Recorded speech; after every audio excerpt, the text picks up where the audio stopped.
shutting it for Southside, pushing this up north for Philadelphia raps, the fly folks across the map. Yeah, I think we can get started. I think more people will join, but I think we should be respectful for everyone's time. I really want to thank everyone for joining this really important, evocative conversation that I'm particularly looking forward to. Just gonna get some niceties out of the way, give a little bit of a background of what this is part of. This will probably be the last time I do it in one of these calls because I feel like it's getting repetitive. But I recognize a few of you on the call, and there are a lot of people I don't recognize, which is fantastic. This is a digital series of conversations called In the Lab. It's presented by our initiative called If Lab. I'm the co-founder of Little Giant Creative, and If Lab is currently or going to be located in Kensington, and it provides the underserved entrepreneur with professional incubation and bridges to resources, institutions, language, and people. We're talking candidly about what those sorry, that repeated. Look like in Philadelphia, how failed policies have exacerbated issues for entrepreneurs and people of color, and brainstorm innovative ways to push forward. What the In the Lab conversations are really about is for Black and Brown entrepreneurs, as well as community and invested industry professionals, to offer intimate, non-coded conversations with international experts in a variety of fields, and it's hosted by us, Little Giant Creative. I just wanted to say also what's, I think, a little bit different about this is we don't mute any participants. It's a very respectful space, but we want this to be a conversation. We want people to contribute, and we really want people to feel like they have agency to be able to talk and discuss about anything that comes to mind. With that said, I am very excited to introduce Andre Brock. He's the esteemed author of a book called Distributed Blackness, African-American Cybercultures, and he's a professor at Georgia Institute of Technology. And I will say, with the very brief time that I spent on a phone call with him, he is a lot of fun and extremely illuminating. And I think this is going to be a fantastic conversation about the representation of race and white normalization in social media and tech. And I think that my partner, Taib, probably needs no introduction, but he is my business partner. He will be facilitating the conversation, and I would say, buckle your seatbelts, because I think this is going to be a very cool conversation. So I will pass this over to you, Ty.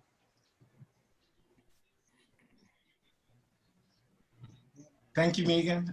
Thanks for everyone for joining us. I see some friends and colleagues from Philadelphia, but I also see some people from around the country. I want to send a shout out to Joan in New York. I see Lafayette. I think you're in Minnesota. I think I see Mordecai in Cleveland.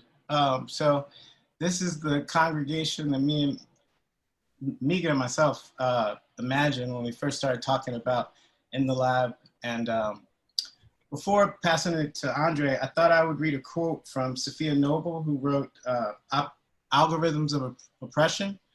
And she says, distributed blackness is required reading. No one understands how technology, race, and the digital divide reframes or reimagines right now better than Andre Brock.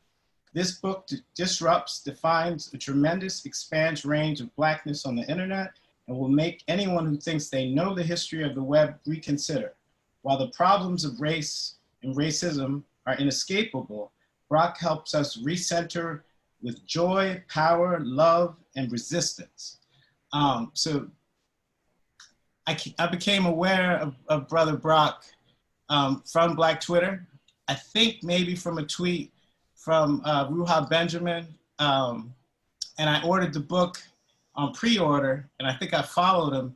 And in old school Twitter fashion, he thanked me for the follow, and it kind of took me back, because that's like first wave Twitter. This is a thick and very dense book, but it's also an enjoyable book. I think I laughed out loud in every chapter. So Andre, can you explain to the people basically, what are you about, and what is distributed blackness? How much time do I have? You got the floor, bro. So the short version, and I have some slides if y'all are willing to put up with that. But the short version is I've been interested in the internet since I found out about the internet in the late 90s. I was a college dropout, and then I went back to school, and I discovered that in the time I was away, they had started establishing computer labs. And so I instantly became captivated. But what I found when I got to graduate school was that the way that Black people were understood with respect to the internet was that we were always at a deficit. And this directly speaks to digital divide research, which says that Black people are on the wrong side of the divide, either because they can't afford it, or they don't have a computer, or they can't understand the technical literacies necessary, or later on, they don't have the connectivity. Right. And that didn't really scan with what I was seeing at the time. I'm a hip hop head.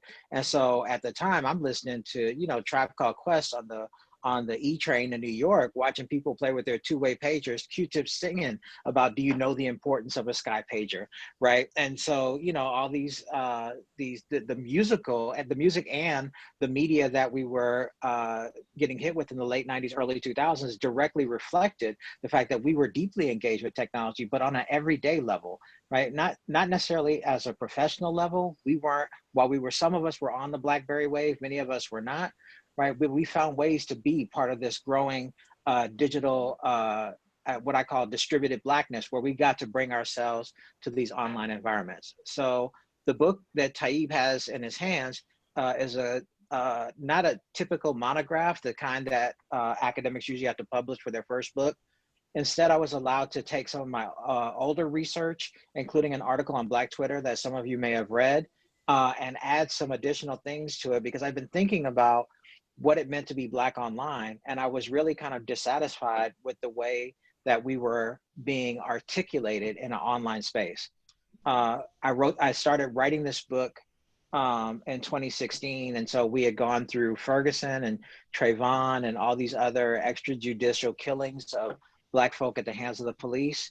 And I understood, and I began to see very differently from the way Black Twitter was first understood, which was that we were just on there to play. Black Twitter became redefined as our resistance to oppression. And I was like, that can't be all there is to it, right? And so that's one reason I think Sophia mentioned that joy is a part of my book, because I wanted to talk about some of the things that Taib just mentioned, how Twitter and Black people were different, right? We greeted one another as if we saw each other on the street, right? A type of Black sociality that some people, I refer to them as some folk, trademark, understand. They think of that type of sociality as shallow, because they don't necessarily approach one another in that form. Someone I follow, a linguist called Ann Warfield Rawls, says that the difference between Black folk and white folk in the United States can be understood by using Du Bois's double consciousness. And what she means by that is that white folk tend to approach their lives and their interaction with each other as categorical. They try to place people in categories, and then they deal with them as tools or instruments. Whereas Black folk tend to approach one another and deal with everyday life from a connection of communality, social, yes, but also culturally recognizing that we're part of the same community and building upon our relationships to each other. So I'm not sure if many of you have seen all of Key and Peele like I have, but there's one skit in particular that really represents this. And it's when they're playing Obama walking down a greeting line. And when Key sees white people, he greets them in a very professional handshake. He keeps them at a distance even. But when he sees Black people, it's the dap, it's the love. He kisses the little Black baby, right? And that's how Black people navigate the world. We're constantly affirming our humanity to ourselves and to one another, right? And I wanted to try to bring that perspective to the way that I understood distributed Blackness. So I think Taib has some really good questions for me that will help illustrate this, but I do want to bring one thing up, and I'll see if I can share my screen. This is going to be a challenge. We're going to do this.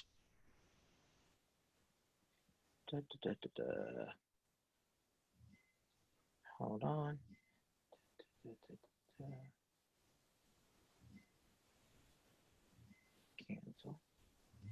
Nope, it won't let me share it. But I will say one thing, and I can read this off from the slide. Um, one of the earliest ways to understand distributed blackness, apart from the Key and Peele sketch, right? There's an artifact that has began getting a lot of attention recently. And I use it to illustrate what I mean when I talk about Black technoculture and Black cyberculture. And technoculture is the politics, the practices, the beliefs, and the institutions that make up the relationship between culture and technology. And white America is very much a technocultural society. For those students of history, the Pilgrims, and then later on the Oklahoma Gold Rush, if you can understand America between 16 something and the Oklahoma Gold Rush in the 1870s, was founded on the idea that the Indians and the indigenous folk did not sufficiently cultivate the land in a technological fashion. Therefore, they didn't deserve it. Only God's people, these pilgrims who came to this country, could properly, technically harvest the fruits of the land in a way that was appropriate for a civilized nation, right? And so that is the foundation of Manifest Destiny, why we did all those land grabs and betrayed all the treaties and basically wiped out entire cultures in order to take over this country. But Black people approach technology differently. So the book I want to mention is a book called The Green Book. And when I show this slide to people, I talk about how, you know, it's that famous movie with Viggo Mortensen where he shows Mahershala Ali how to eat fried chicken on his journey through the South. But that's not really how the Green Book is actually supposed to go. That's just yet another example of appropriation that we can talk about later. The Green Book is actually a tour guide, right? That postman named Victor Green in New York City came up with. And he was recognizing that there was this developing network, this infrastructure that Black folk would travel called the United States highway system. Now, this is before the actual highway system that you know now that Eisenhower put into place, but there was still Route 66, if those of you are familiar, Route 1, the Pacific Coast Highway. There's all these major roads that people traveled.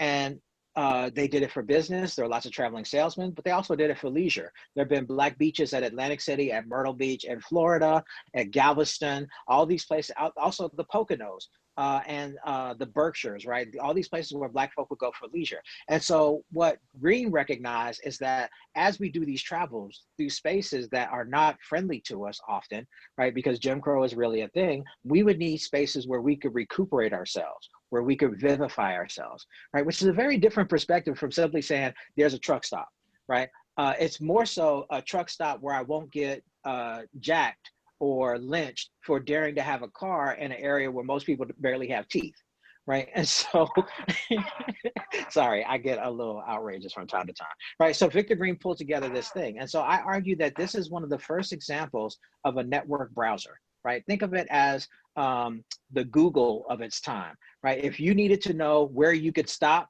on your travel between New York City and Atlanta, the Green Book would give you places, restaurants that Black folk own, hotels or single or houses where people would let you stay the night, places where you could get gas, places where you could get ammunition, right? Just in case you needed it because everybody was strapped back then, right? And it would allow you to have those resources for both protection and for vivification, rest and refuel, right? As well as vacation spots.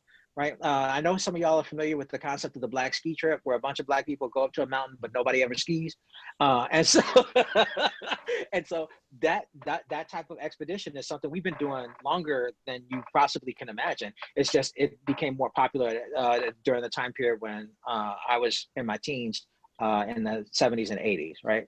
And so I argue that the Green Book is distributed Blackness. It highlights a network where Black people can find comity, find relaxation that doesn't necessarily depend upon the largesse or the generosity of white people, because there are Black people and allies who will provide them with those spaces where they can recuperate themselves after being on the road for 17 hours with no air conditioning.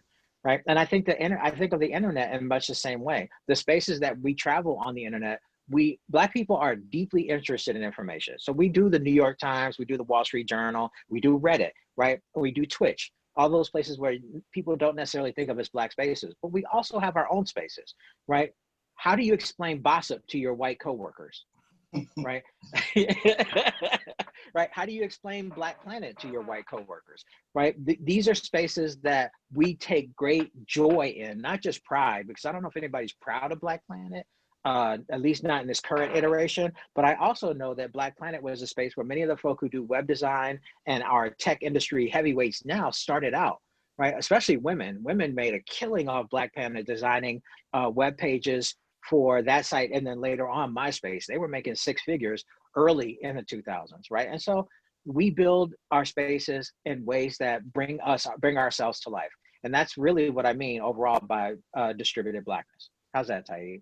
That is fantastic, brother. You speak to my heart when you speak about technology, because you are a part of a handful of people who talk about technology, as I would say, through a Black gaze. And most of the internet is designed not for us, but we always seem to overcompensate, overperform, and are underrated in the tradition of Blackness. So you touched on a couple points, and I just wanted to add on to what you were saying. So when you talked about the Green Book, it makes me think of the Chicago Defender, which was the technology that worked with the Pullman porters, who were the first African-American men hired in the 1880s by George Pullman. And they worked for whatever white people wanted to give them. They got a uniform, they got a place to stay, and they got to be on the train, right? And that's why when you go to Europe, there is no tipping. But people, particularly white people, never think about why we have tipping in the United States.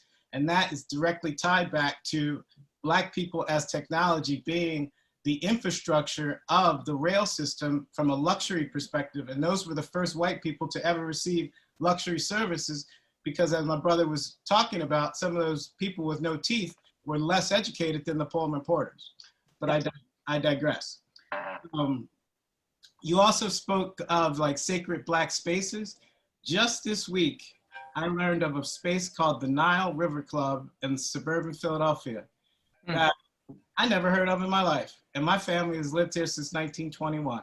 And that is basically what would have traditionally been a space for people of a lighter hue, or people who were fortunate enough to own land, or people who were defined as mulatto in a different age, right? So even within Black spaces, there's intra-racial dislocation that, you know, spaces like this, and I would say the new 21st century identity of Black space, I think gives us the opportunity to break down some of those socioeconomic barriers that would traditionally exclude people from high art, education, intellectual spaces. But I guess the first question I'm gonna ask you, you described a portion of your book, I'll call it the Ninja Navy, as a veteran. Why you mention words though? Why you just don't say what it is? Can you talk about the Nigger Navy and the portion of your book and how that came to be through Black Twitter? Right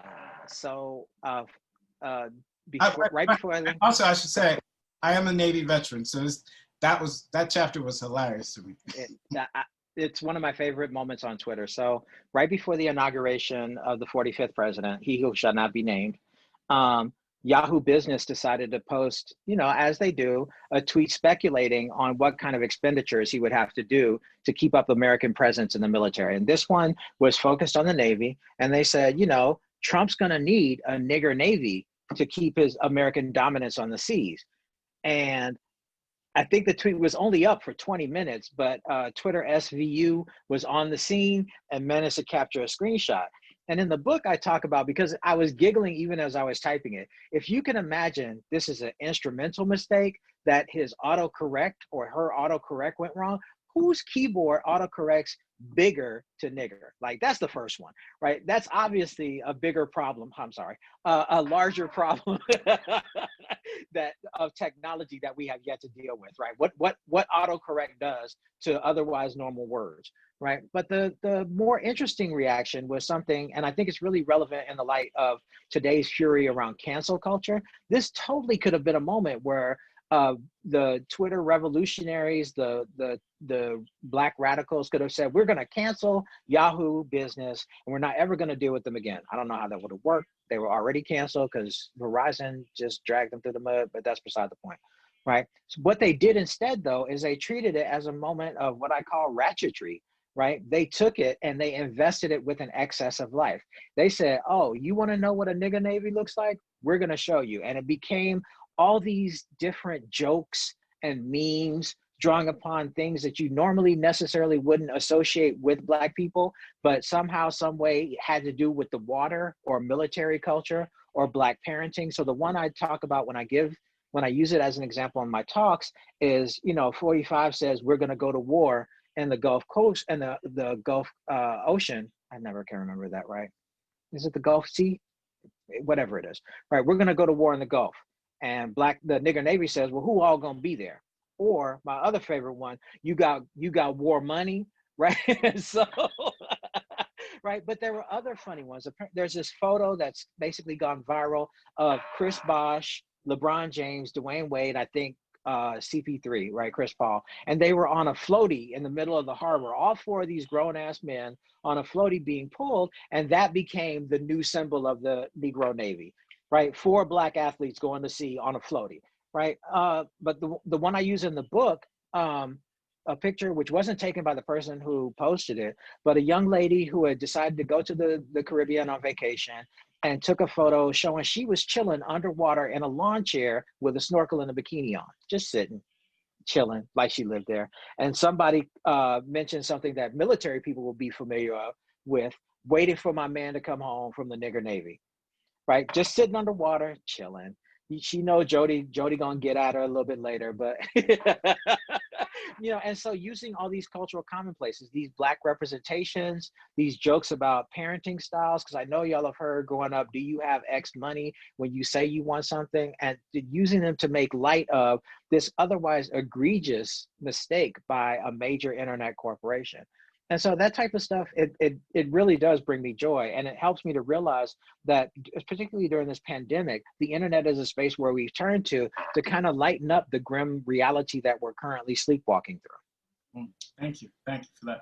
So another question, you kind of touched on it earlier about the pathology of Black people and technology and how we have to fall behind the digital divide, or that we have to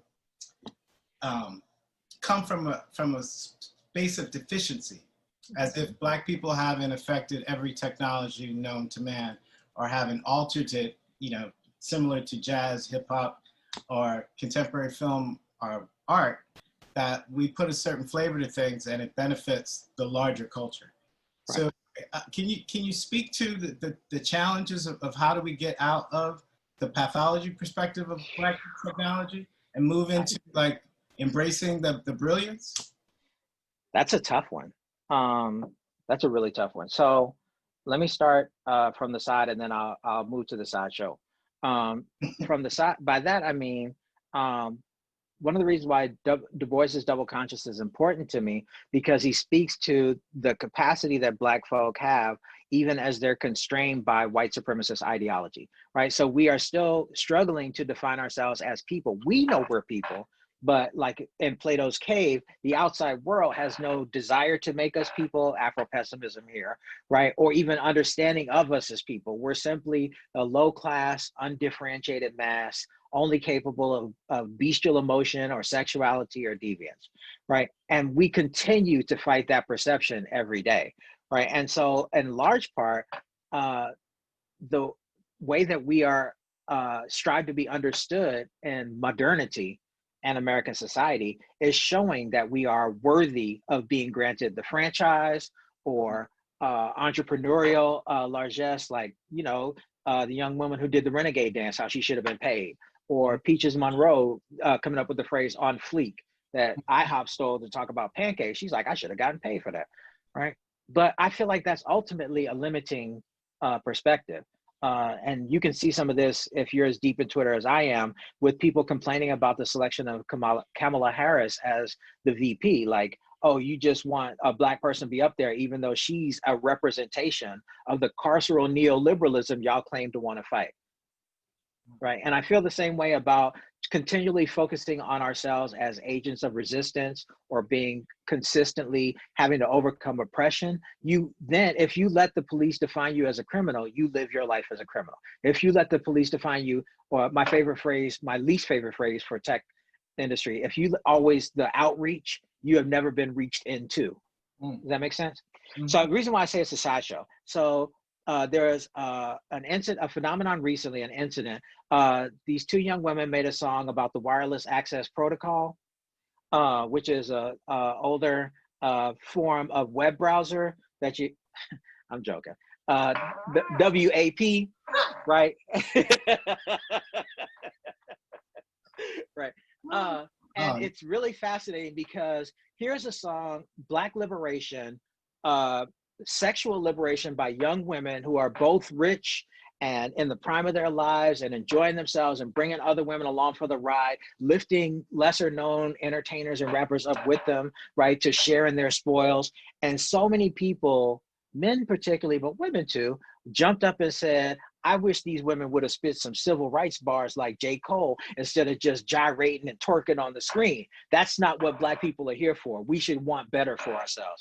And I call it Sergeant at Arm Twitters because they're always trying to police how Blackness should work, right? I'm always frustrated with that perspective because we deserve to celebrate ourselves in ways that we want to celebrate ourselves, not in ways that are suitable for consumption by either capitalism or by whiteness, right? Also, though, every moment doesn't have to be a struggle. I see that J. Cole don't even read.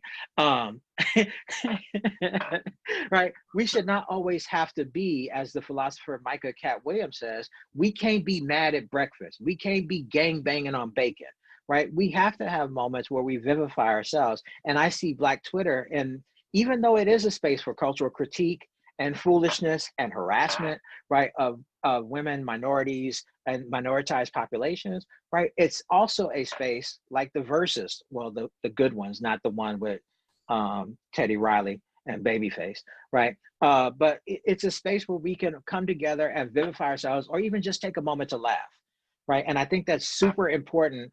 Even as, you know, I adore Sophia's work, I adore Ruha's work because they're doing really important things. And importantly, they've caught the attention of the tech industry as they should, because there's some corrections that need to be made. But I also feel like this book is also a correction to try to take us towards, as one of your commenters just mentioned, not necessarily pleasure activism, because that puts us back in a resistance mode, but I keep using this word vivification, right? And excess of life. The ability to enjoy ourselves and the capacity that we have for ourselves, the FUBU principle. Does that make sense? Yes, yes. So I just wanted to add on to your description about, okay, WAP. That was good, wasn't it? I worked that one. I warned people that you were a bad mofo. So, No Name, the woman rapper, recently got into a brouhaha with J. Cole, and he, in the tradition of tone deaf men, attempted to tone police her, and in their back and forth, somehow he alluded to the fact that he don't be reading like that, all right? I saw that exchange. And why that everybody doesn't find knowledge in books. So why that I find that to be so complicated and so offensive that when I read that, then you tell me that your brand of wokeness or activism is performative, right? Because if there's one thing that we know as Black people, if you grew up in an African-American household, somebody, whether a grandmother, grandfather, told you that if you want to hide something from a Black person, you put it in a book. And I am paraphrasing, right? And then we also know that we are the only people in Western culture where the penalty of death for reading or teaching another person to read that was on the books. So when I hear someone who is a supposed wordsmith say that I don't be reading like that, and you are supposed to be the conscious rapper, that is a moment to stop and pause. And I think a lot of people should be reading a lot more and taking these issues a lot more seriously. I mean, the concept of conscious rapper has really come under fire recently. Jaguar aired out Common, and Talib has played himself, and so conscious rappers aren't looking too good right now. But the irony for J. Cole is that he has a college degree. How did you get that degree? So full disclosure, and I only say this once, and I won't talk to media about this, but I was on that tour, and Yes. Jaguar, I love you, but you leaving out big parts of the story. Oh, I'm sure. And I will move on. I'm sure. It's always three sides. Well, I'm going to talk about the truth, but next. Why don't we open it up? Got hot in here for a second. Why don't we open it up? Does anyone like to ask questions of Mr. Brock, Brother Brock? Don't be shy. 1 2 1 2. I'll call on someone. I know you people. Should I put it in the chat or should I just ask? Go for it. Is that Joan's voice I hear? Yes. I'm still trying to formulate the question in my head. So everyone, this is my colleague, Joan. Hi, everyone. I have your book here, and I'm making my way through it. But I kind of wanted to hear more about, you talked about just being on Twitter when this Kamala decision came out, and how Black people are having this conversation online about this decision. And one of the things that I've been thinking a lot about is how, like, the limits of Twitter as a platform for not just political discourse, but discourse in general, and kind of what is lacking when those conversations are happening online, like rather in person, if that makes sense. So there's a book that was really foundational to the way I think of Twitter, and it's by a guy named Ray Oldenburg. It's called The Great Good Place. And Oldenburg talks about third places, third spaces or places, I never can remember. And the third place is somewhere that's not home with its domestic relations, and it's not work with its capitalist relations. It's a space where discourse is the currency through which people congregate and get to know one another, that it's a leveling space where nobody has a hierarchy. Your wit, wisdom, and energy are what populates the space, right? And it is not necessarily a safe space, but people jealously guard their interest to it because it's a space that brings them life. I see Twitter in much the same way, right? What the first thing I say when people say Twitter is a hell site is that A, you need to lock your DMs, you need to curate your followers, right? And you need to set your Twitter so that you have lists of people that you deal with, right? If you just walk into Twitter, like you would say, walk into Times Square or Union Station, right? Without necessarily having your people with you or knowing where you're going, just wander around, yes, you're gonna be exposed to all kind of foolishness, right? That's straight up. But I would argue that many of your personal experiences on Twitter, based on the people that you follow, the people that follow you, and the people that you have conversations with, are not nearly as hellacious, are not nearly as terrible as the overall perception of what Twitter is. And so in my work, I talk about every technology has three pieces. There's the technology itself, there's the practices that people do to use the technology, and super important, there are the beliefs that people bring to that particular technology, beliefs about themselves and beliefs about what the technology does. Twitter has always had a hard road to hoe because nobody knew what Twitter was for, not from 2006 onward, right? And it is still relatively incoherent until you look at Black Twitter. Black Twitter has made Twitter itself more legible as a space where cultural critique, cultural enjoyment, political activism, all those things can happen in the same shared sphere.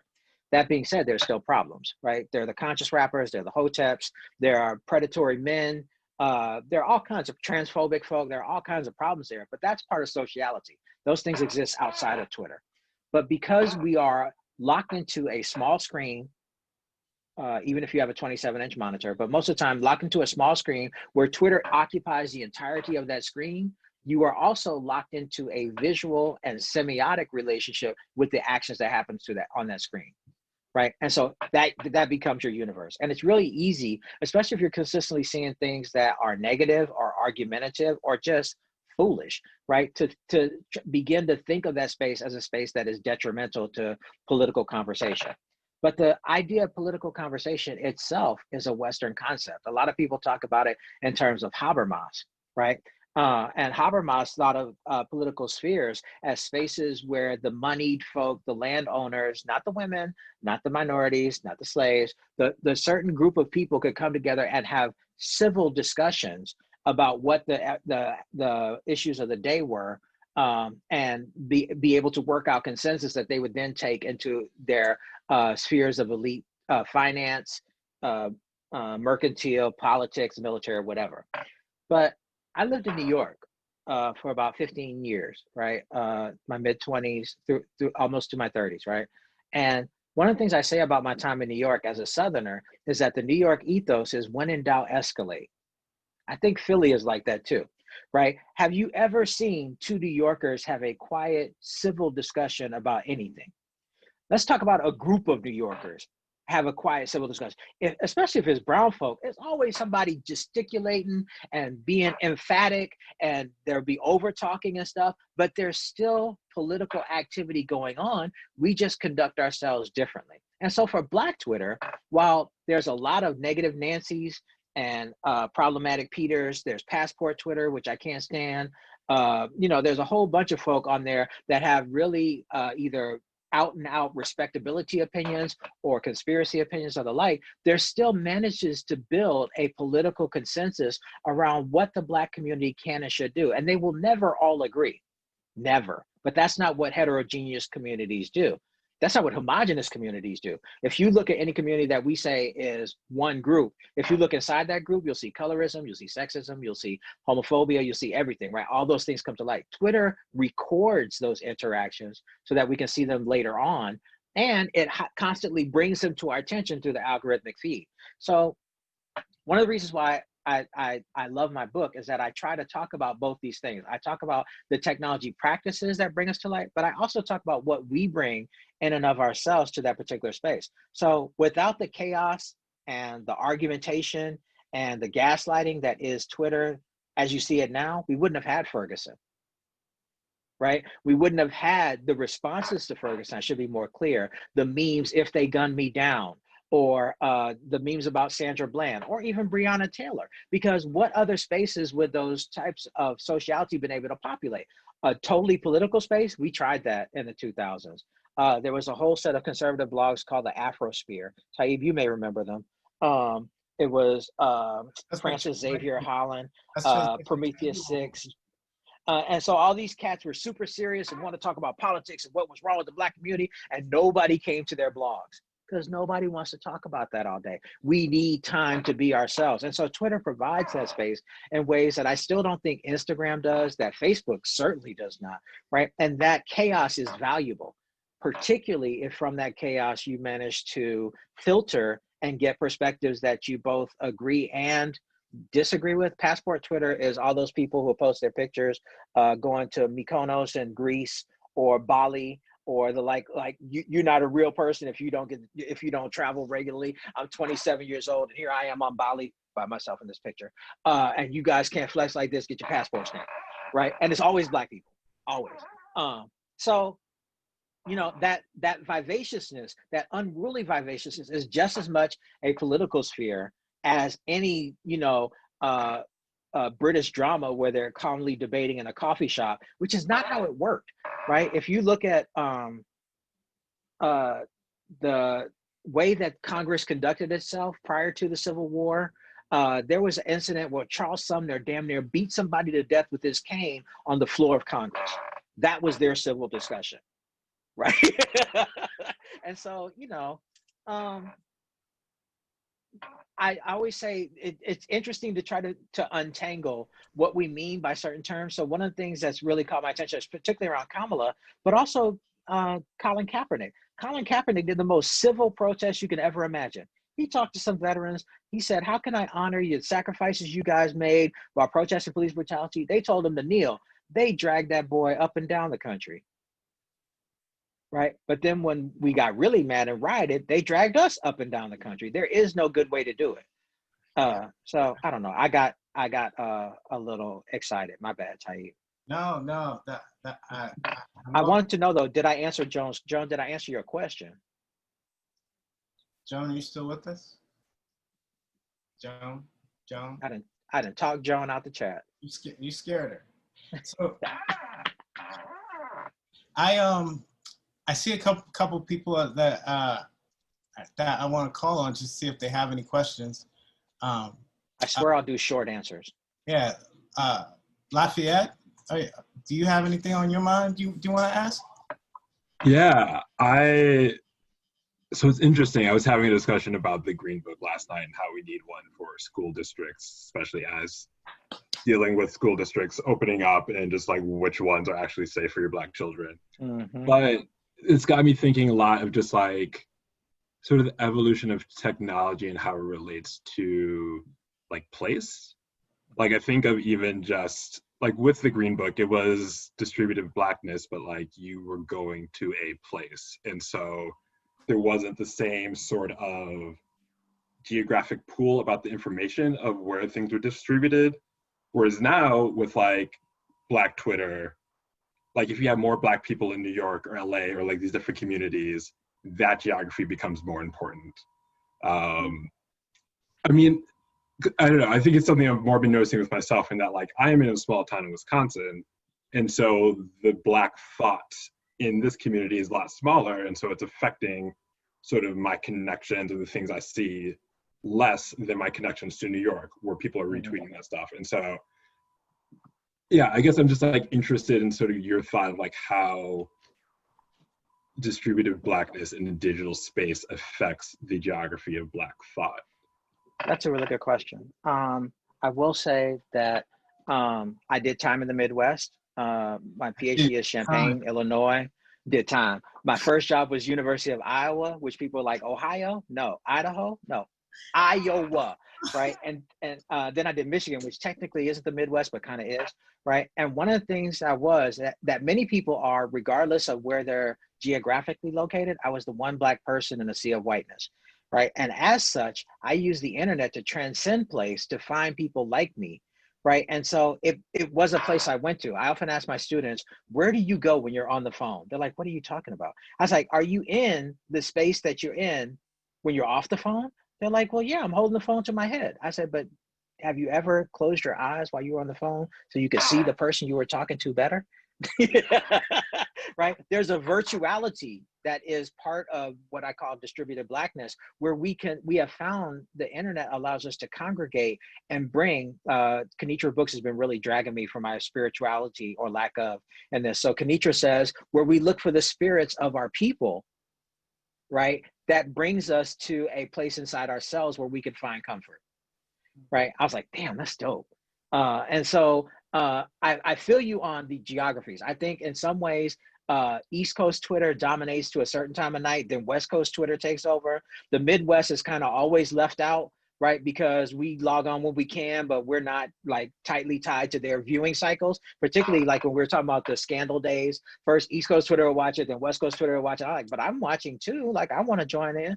And so there is that concern about time and space, but it's an interesting one to have because the distribution is not just distribution over a space, but it's a linking of nodes similar to what the internet is. Is that a hand wave, Taib? That's a shut up? I can do that.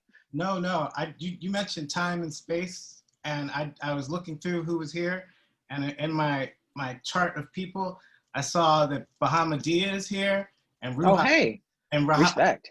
And Ruha Benjamin's here. Ruha. And like, if I, like the producer in me is like, if I could get Ruha Benjamin and Bahamadia on a track, like that would be a dream, but I'm just gonna pause there. I see Ellen. I like how you do the DJ shout out. Shout out to Ruha Benjamin and Bahamadia in the house.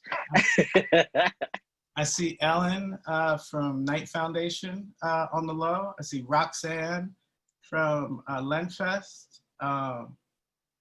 Mutale in New York from Harvard. Mutale, stop following me. She follows us all in the best way, and I feel really fortunate that you're following me. Okay. Well, that's a good point. Just don't ask me how I can make this work, okay? Mutale be giving me the business. Like, how does this apply to policy? I'm like, I don't know. I'm not even getting involved in that because she ain't coming at me. I do want to say one more thing to Lafayette though. Distributed Blackness, I envision it in a way that we understand how the internet works. So if you know the TCP/IP protocol, it doesn't require a geographically located server. All it requires is a server, and each server duplicates and reifies the information that it sends to each server. So if you send an email from where you are to where I am, it's not going to go in a straight line from that server to me. It's going to hit multiple nodes, multiple tier level 3 servers before it gets to me. And it was precisely designed that way to not prioritize any node over one another. I feel the same way about the communality of Blackness in this virtual space. We're not prioritizing one over another, except when, you know, you get loud or employ a block list or something, right? But we are here as a community, and the placelessness of the internet actually works to our advantage, right? Because it becomes a third place where you can retreat to, even if you're in the midst of a meeting, as I often am, and have playing on my iPad, because them folk be talking about nothing. Taib, forgive me. I've been saying on the internet that the next time I'm in a diversity, equity, and inclusion meeting, the first thing I'm gonna say is, "Ho, why is you here?" Right? But I can only say that on the internet, yes. right? I can say that while I'm on the internet talking to my people, and my people understand. If I said it out loud in the meeting, they'd be like, "Well, who's gardening, Andre? What are you talking about?" Like, no, that's not what I was talking about. I appreciate you. So I want to be respectful of people's time. I have another question, and then I guess I'll defer to Josh or the Little Giant team on how to close out. But in this moment in time, we're like 80 some days away from the most important election in our lifetime. As someone who has put so much thought into the Black digital space, what advice would you give us to share with our community and our loved ones? Bookending that with, we all know how much energy has been put intergenerationally into disengaging us from exercising our civic rights in terms of voting. What advice do you give us to put into the streets in regards to, you know, the next 80 days in Black Twitter or just digital space in general? So one of the primary elements of any kind of activism is information. The Russians have figured this out. And so there have been recent reports of troll farms in Ghana and in Russia and Lithuania that are attempting to emulate Black folk online in an attempt to divide our vote, right? What's Ruha's question? I can't see the whole thing. Is it possible to distribute Blackness via Zoom in our teaching to make it less bland and boring, or not? When you do it, Ruha, not for most people, but Ruha can do that. Yo, Ruha is like RZA of slides. I don't know if you ever murders it. Ruha does slides like nobody I've ever seen. Like, yeah. I just want to give you a shout out for that. You hear that? You see this bullshit though? That's my only talent. So if you can imagine, Taib, and I were on a panel together. Go ahead. Okay, so information is key, but what we need to serve as for people who encounter information that triggers their affect, that triggers their emotional state and not their thinking state, is to act as filters for those folk, right? So there are a number of concurrent conspiracy theories that are going on around right now. Shout out, rest in peace, Naya Rivera, but folk who are talking about 5G as a way to destroy the Black community, and anti-vaxxers and coronavirus skeptics who feel that the coronavirus is out to destroy the Black community. And the conspiracy tradition is alive and well in Black communities. And there's a good reason. These folk have been trying to kill us, right? But I ask each of you in both your online spaces, but particularly the spaces like Facebook, where it's more your intimates, your friends and family, to take on the role of information activists and work to debunk and work to debunk some of these conspiracy theories. You're not going to get them. You're not. But if they hear someone saying, taking even just one piece of what they're saying, like 5G isn't even deployed in the United States yet. How are you saying it's killing us? You ain't even got a 5G phone yet, G. You barely got 4G. You on Boost Mobile. Stop playing, right? Right. And so take your time to try to work to debunk these theories, but also be vigilant on your own behalf. So I talk about the Black radical tradition online, the Twitterati, and a lot of the Black radicals have taken on this position that there has been no good that a Black politician has ever done. Right. And you started seeing this with Obama getting dragged as soon as he got in office by Black folk who claimed he wasn't woke enough. He wasn't decarceral enough. He wasn't decolonizing enough. He continued supporting Wall Street and the wars in the Middle East as president of the United States would do, instead of being the avatar for Black liberation that they wanted him to be. Right. And so these folk have really taken to the idea that they should destroy any Black candidate. Because I tweeted this as soon as the Kamala decision was made, because Black Twitter was like, you bet Joe Biden better pick a Black woman to be his vice president. I heard that all up and down my timeline. Soon as they picked Harris, not that Black woman though, like anybody but her. And I'm like, really? Would you have, like my friend said, would they really have wanted Chief Val Demings? No, I don't think they'd have wanted. Would they have wanted Lori Lightfoot? No. So not any Black woman, right?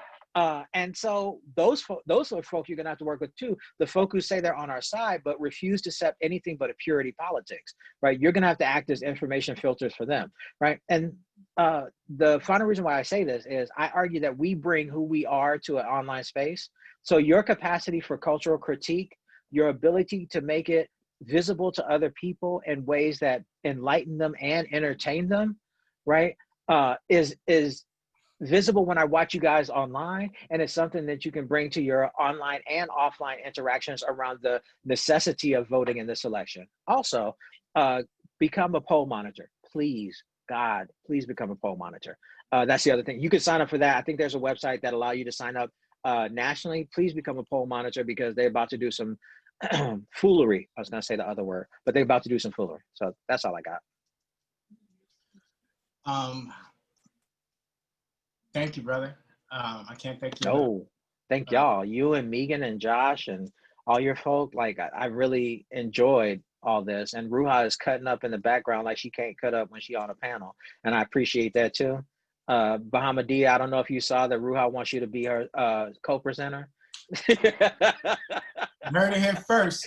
You know what I mean? We try to bring a little hip hop to the internet. Yeah, so I heard a whole playlist. Like, what happened to the playlist that was supposed to be playing? You know what? I'm gonna blame the white guy. Mark, what happened to the playlist? What? It was played at the beginning. I'm not trying to play a playlist during the call. You know what? See, that's what happens when Megan implements an affirmative action program, and we get his kid a shot, clean him up. You know what I mean? And the only person dropped the ball today, but we gonna work with him, because that's turned him into Neil Patrick Harris from Undercover Brother. That's what Black people are doing. I have the book though. But let me shout out the book right quick. But did you buy the copy? I'm gonna leave him alone. So the book is available open access. If you go to opensquare.nyupress.org, I think it is, you can read it for free online. If you are a graduate student or someone unaffiliated with the university, I can provide you with a PDF copy of the book free of charge. It is short and indexed, but most of y'all don't even get that far. All I hear is complaints about how many words I use. So I don't think you'll really miss the index. But it is the book in full, 99% faithful to the version that actually got published. And I will provide that PDF to you if you hit me up in DM on Twitter, or I'm also going to give the link to Taib and them, and they can distribute it as well to people who want it. So it ain't about the royalties. It really is not. Greatly appreciate you. I'm going to pass.